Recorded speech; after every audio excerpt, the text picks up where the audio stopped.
Right, end of May, still not particularly hot, but it is pleasantly warm. It's a bit overcast today, but the sun's trying to break through. But nevertheless, we're going to do a few of the highlights, maybe just a few things that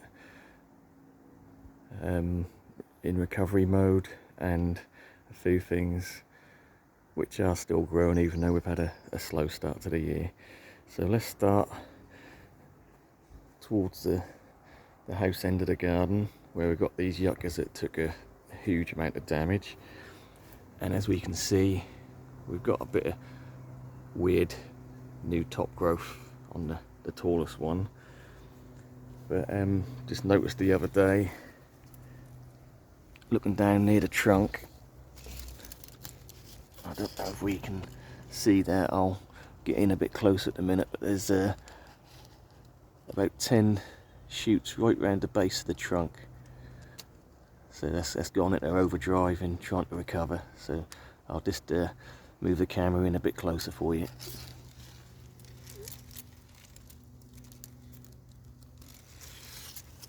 Yeah, so that's gone a bit mad.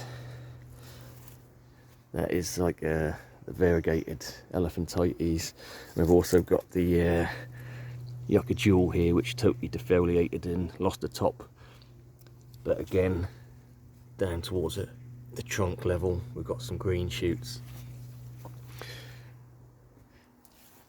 Yes, we've done the sort of hard bed the other day, but we've got some of the nice succulent flowers starting to come up on that, so they're always quite nice, almost fluorescent pink and yellow. Things have been slow this year, but we've got the the Dutch iris. They're starting to come into flower, so they're a little bit of a pop of colour. Nice early flowers. Yeah, so this year, it's the first year. I mean, I think I've been growing this irando donax for Spanish reed. This is the variegated. I think I've had it for about 4 years, and it's always been evergreen. This year it just totally died off, and I thought I'm gonna have to cut them canes down, but I've left it, and as we can see, there's loads of new little green leaves coming out. So they're not going to be the big strappy leaves they normally have, they're going to be the smaller ones. So I'm not overly keen on them. I do like the bigger, you know, the big leaves you normally get on these, you know, a couple of foot long and an inch or so wide. Nice variegation, but when they get damaged and die back over winter, they tend to just chuck out small leaves. So a good option if you want the bigger leaves is just to cut the thing down to the ground, and that'll shoot up a new cane. But yeah, that's surprised. I am surprised that's come back. Yeah, so things have been slow. I mean, the news, the Bashu pups have really started to take off. One's almost 1.5 foot tall already. The others are doing well, pushing out. Another Dutch iris there. So things, you know, it's too early to put out, you know, any, like I say, like the true tropicals or any sort of even sort of bed and plants at the moment. I'll put a few out, but it's still a bit cool. But I have put a small ricinus in at the back there. Yeah, so we've had a lot of the poppies coming up. They're coming and going sort of on a daily basis. Some have already gone over, already got some seed heads. So that will be a case of, once these have all flowered and I've had time to set a few seeds, I'll rip them all out, and that's normally a good indication for getting the more tropical stuff in. But I always go on about the colocasias, about the, you know, everyone grows a pink china because it's hardy, and I tend to always like the Colocasia Escalante a bit better, because I think it's a nicer leaf form and they tend to get bigger for me. And I always leave a lot in the ground, and this year I really didn't expect them to come back, but yet they are. So unfortunately they've been hit by slugs. As we can see here, this is actually 2 stems of the Colocasia Escalante coming up here, and it's not a one-off freak event, because I've got several coming up in the garden which have been left in the ground all winter with nothing more than an inch of mulch, and I did put a cloche over them over the winter. But again, the problem with leaving the cloche over is that it sort of stays damp, and then the slugs tend to attack it. So this is again a Colocasia Escalante, and it's been hit by slugs, but it will grow through that. So we've got one there and another one there, and in fact we even got a couple here pushing through. So yeah, for me, if they survived the winter we just had, I'm going to call them pretty much, I won't say bulletproof, but pretty much hardy for me. Again, I've got a couple of the small ricinus in, just because I had to repot a few and had a few left over, so I've been chucking a few in the ground. One plant I did forget about, I bought last year, and only just sort of see it poking up, the Parrot painter's palette.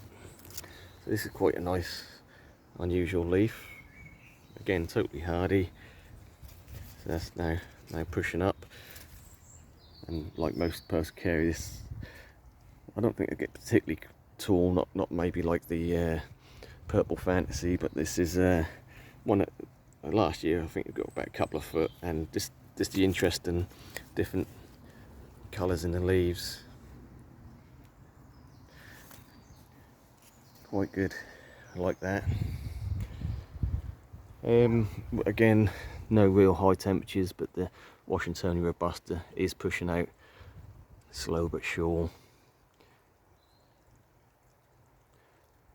So even pretty much defoliated, but the bits that have got green on I've left on, and the new spears are pushing through with some nice new green growth. So all is not lost. Hopefully if we get some heat, they'll grow back nicely. Yeah, we've got some gingers coming up. I mean, I don't grow a lot of gingers because I never have much luck with them. They tend to, I've never really had one flower for me, and I don't know if it's just the types I'm growing. I couldn't even tell you what types they are. I've got some plain green ones, and I've got this one which is quite a nice leaf. It's very small at the moment, but it's like a variegated leaf, and that's now starting to push through. So I've mentioned this before about these tulips, and that they are one of my favourites, just due to the colours, but the size of flower as well. I mean, they're really quite a large flower head on them. But the downside to that is weren't even that windy yesterday, but yeah, the flower head just snapped off. But absolutely beautiful. It's a shame, because at this stage they stay closed for a while, and when they do open up, they don't really open up fully until they start to go over, and then you get to see the full colours. I mean, they really are a nice pop of colour in this early, well, it's late spring. Yeah, so that's a shame.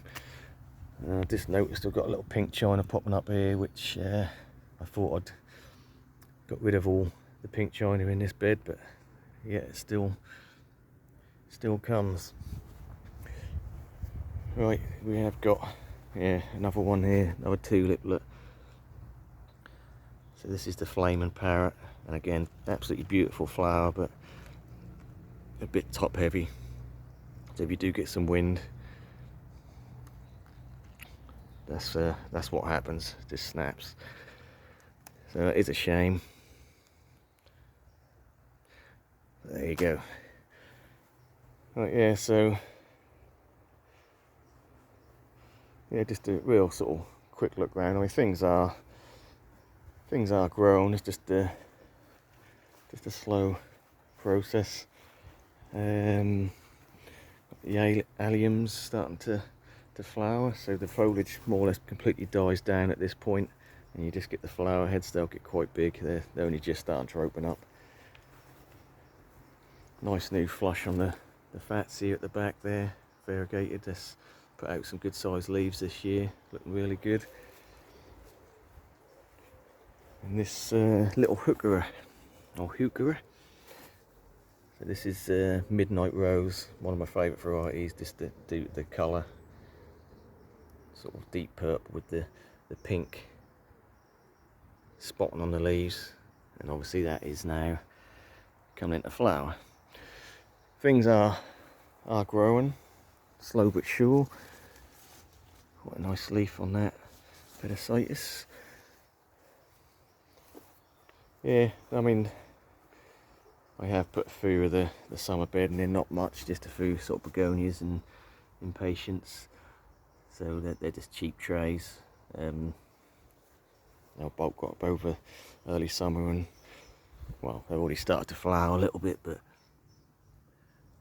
they'll bulk up and give that little raised area a nice pop of colour.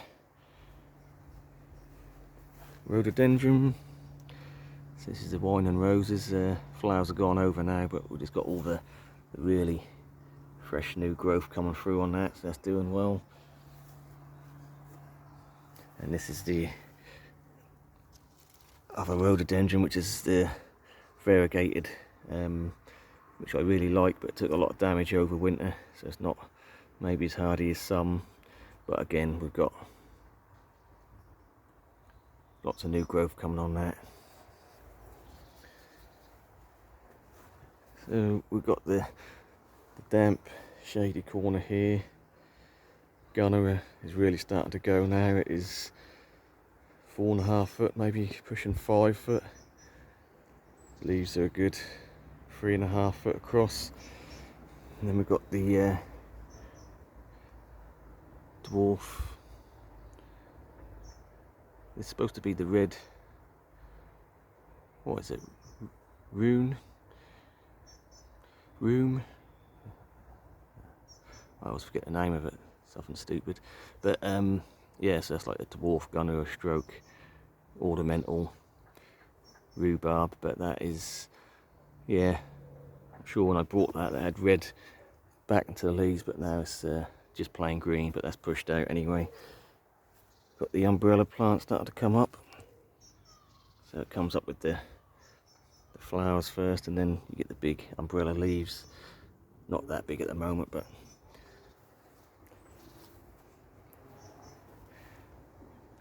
so yeah, in general I think things are moving slow but sure.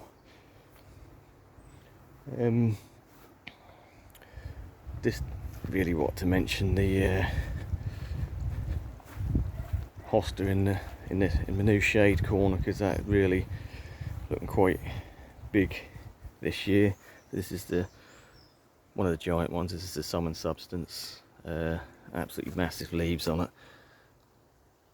And they're still opening up and getting bigger by the day, but they're doing really well. Surprisingly, no insect damage on them. When I say insects, I mean slugs and snails. So that's, yeah, really nice sort of glaucous grey green, but yeah, really nice.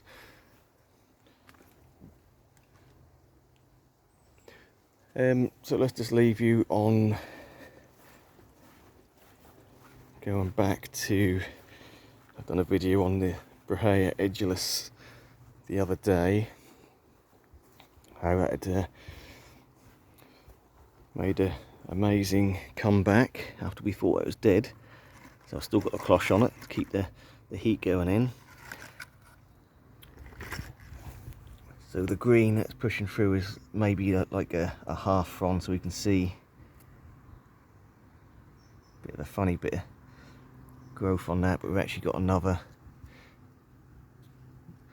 It's starting to open up, so it's going to be a frond, but I don't know if that'll look totally normal. I think that's going to be a bit of an abnormal looking thing. But yeah, so since I've done the last video, there's only just a green tip at the trunk level, and now we're an 1.5 inch growth, so that's been pushing over the last week, so that's doing well. Right, we'll leave it there, and thanks for watching. Things are slow but surely coming into life. In fact, before I go, I'll just mention the tetrapanics, because that's one thing that is missing this year due to none of the trunks seem to want to grow. So I've cut them down to solid, which I assumed was live trunk, but I've not seen any actual shooting yet. I'm not going to discount it totally, but we have got loads of pups coming up, so they're coming up everywhere. So got some fairly sizable ones coming up, so I can always move them about and put them where I want them, because obviously I don't want them right at the front of the border there. Let's leave it there. Thanks for watching. Catch you on the next one.